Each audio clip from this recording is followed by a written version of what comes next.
I'd like to talk about shipping today. Very exciting. Shipping to the US specifically, because we have a problem.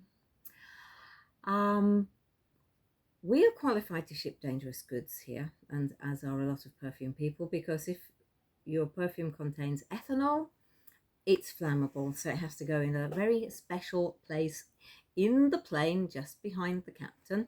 So if anything goes wrong, everyone can see and they can fix it.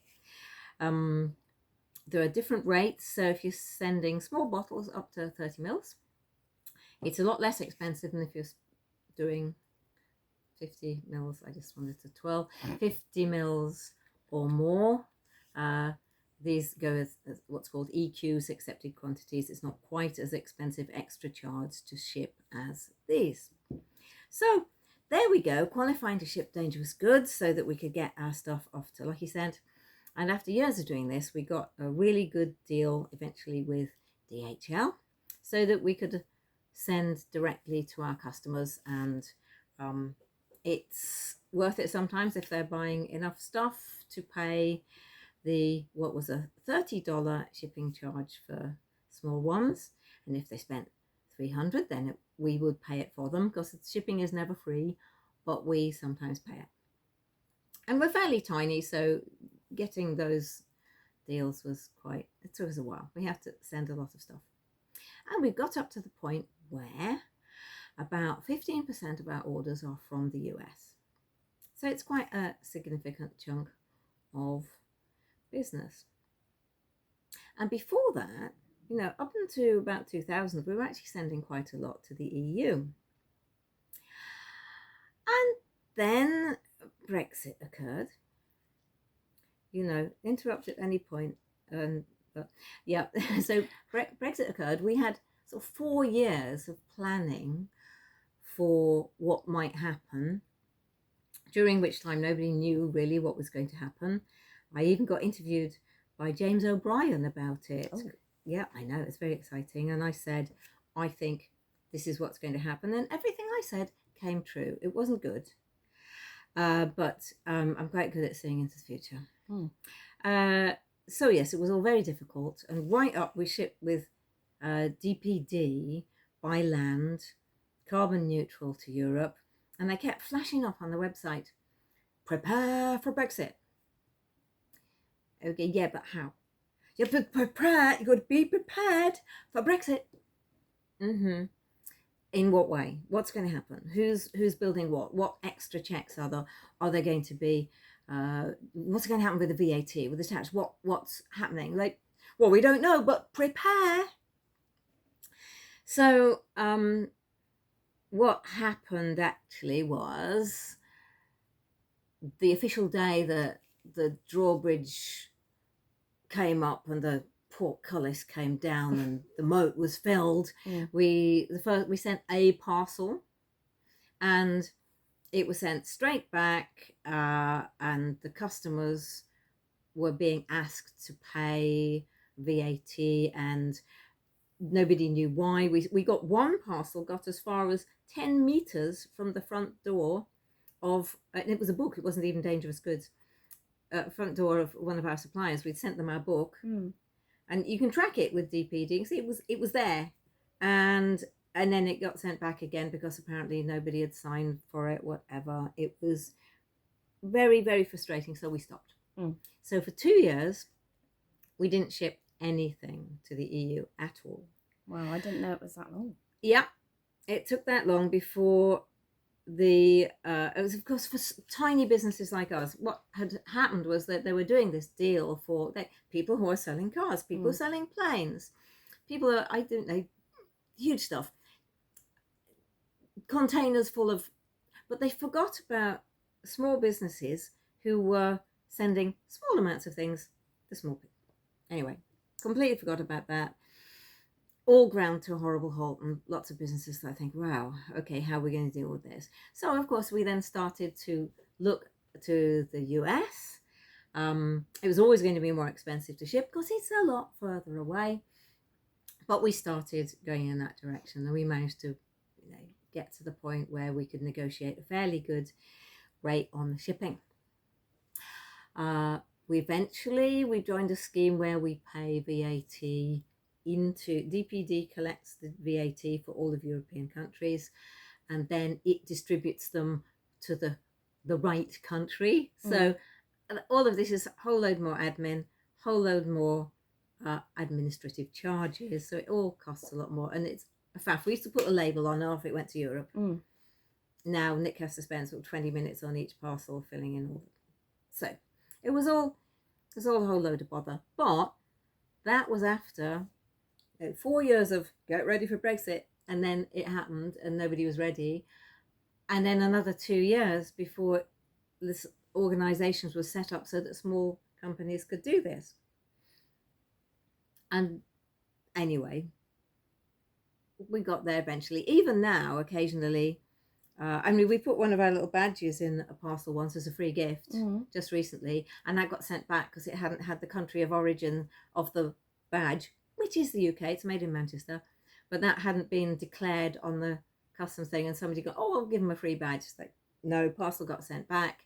We had to pay twice. So all of these things that previously just used to go straight through, it just does make life a little bit more difficult for everybody. Did Brexit help with anything of your business? Well, there is one thing, and this is that one of the suppliers that we used was coming through a UK agent, and the UK agent used to charge more. Now we have to buy it from France and they charge less. So that was just that there was one UK company who was being a bit greedy. Yeah. So they got punished because nobody buys from them anymore. So that company in France withdrew the distribution from the UK entirely. So this is this one thing from us that occasionally we buy a material which now costs less. But nothing from the actual system of Brexit has helped. No, and even then, it's a lot more faff to buy from them than it is just to buy from the UK. And so the small amount of money that we saved, we'd rather just be buying it anyway from the UK. So that, but that's it. And you get a stamp in your passport. Yeah. But no, it's all just been very disruptive. It's been very difficult, and it's a lot of faff. And so as far as we are prepared now for what's just happening in the US, well, that was 4 years of negotiations and they still forgot about us. Now we've got an instant sort of, on August 31st,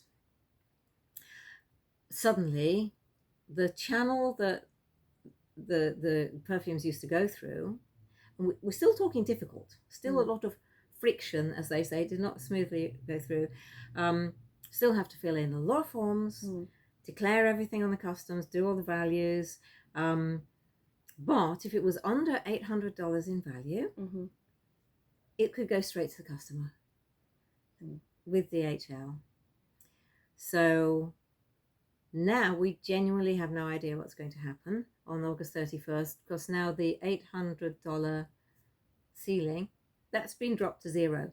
So now every single parcel will probably be inspected for customs. Every single parcel, the customer will be then invoiced for an extra amount, whether it's a tariff or whatever they're calling it.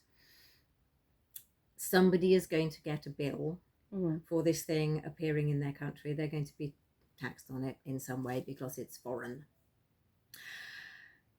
And the post office has said that they're going to be imposing an $80 flat rate charge on top of every parcel that's coming from out of the country. Now, ours can't go by post office because it's dangerous goods. And we've spoken to DHL, and so have all the other companies that I belong to, a group called Buy Women Built, BWB. Honestly, all of us are on there going, does anybody know what's happening? Has anybody heard? And we're going, as soon as we hear, we're going to share all the information, and nobody knows. Because, these things seem to be switched on and off at a moment's notice. We've supposedly got this amazing new trade deal with the US and the UK. don't think it applies to small companies. I genuinely don't think they realize the thousands of small companies that are just sending little parcels around the world all the time to happy customers. So we don't know what's happening, so we're going to have to stop again. I hope this one won't take 2 years. But it might. So that's the reason why very soon US shipping will disappear off the 4160 Tuesdays website. For people who ask. So I thought I'd just better tell people, because what's it now? The 12th? 12th. It happens on the 31st of August. So there's going to be a last minute rush. So we're not planning to take any orders after the 20th. So we've got 8 days. 8 days. Yeah. Get your orders in now. Again, we will be able to send things to Lucky Scent and to Perfumology and any other US retailers that might still want to stock us, or that still do. Mine's gone blank at the moment. Panic. But yeah, because that's generally over $800 anyway. So that's a separate system. They pay the duties. Is that online? You need to take a moment. Is that online retailers or in-person retailers? Both. They're Both. yeah. Okay. So there's well, I think there are about 5 retailers at the moment, and it's on the website. I've just Pickwick and anyway, they all have shops, and they also sell online. Okay. So by all means, go to Philadelphia and New York and Los Angeles, but the US is a big place, and so yeah, absolutely, they will be supplying mail order from within the US. But what we won't be doing is selling any of the little ones or the taster sets, because there's the tiny stuff is what we used to sell directly, and not everyone stocks our entire range, because that would be mad. Only we have our entire range, but we are reducing it in size. So I just wanted to say sorry that we won't be able to ship to the US for the moment. We will do our very best, and maybe the orange one will change his mind. Because you just don't know, because he does it a lot. But I guess there's going to be a lot of new admin put in place until then.